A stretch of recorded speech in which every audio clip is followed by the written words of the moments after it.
धाम के कुंडा थाना क्षेत्र में गुरुवार के राइस मिल व्यापारी के कर्मचारी मन से होए 71,56,000 लूट के मामला ला कबीरधाम पुलिस 24 घंटा में ही सुलझा लिए है। पैसा लिए बर गए मुंशी मनोज कश्यप ही लूट के मास्टरमाइंड निकलिस। आरोपी मनोज कश्यप और पारस यादव ही अपन 3 अन्य साथी मन के साथ मिलके अपन सेठ के रुपया ला पार करे के प्लान बनाए रही से और बनाए प्लान के अनुसार ही बिलासपुर ले 71,56,000 रुपया के लेके लौटत बेरा अपन संगी मन से रुपया ला लुटवा दिए रही से। कबीरधाम पुलिस मुस्तैदी ले केस में काम करके एक महिला समेत 6 आरोपी मन ला गिरफ्तार करे है और लूट के 68,50,000 रुपया ला बरामद करे है। संग में लूट में उपयोग करे वाहन ला भी जब्त करे गए है।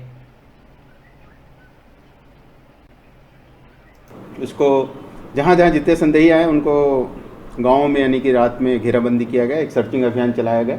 सुबह सुबह दिलीप चंद्रवंशी पुलिस के गिरफ्त में आया, उनसे पूछताछ करके जितने इसमें संदेही जो सामने आए वो सबको गिरफ्तार किया गया। अभी पूछताछ यानी जारी है और आरोपियों से 68,50,000 राशि बरामद किया गया है और प्रकरण में अभी तक की विवेचना में 6 आरोपियों को गिरफ्तार यानी कि किया जा रहा है और कल न्यायालय पेश किया जाएगा। मुख्य भूमिका किसकी थी, कौन षड्यंत्र रचा था? इसमें जो राइस मिलर के मुंशी हैं मनोज कश्यप और दिलीप चंद्रवंशी का मुख्य भूमिका है।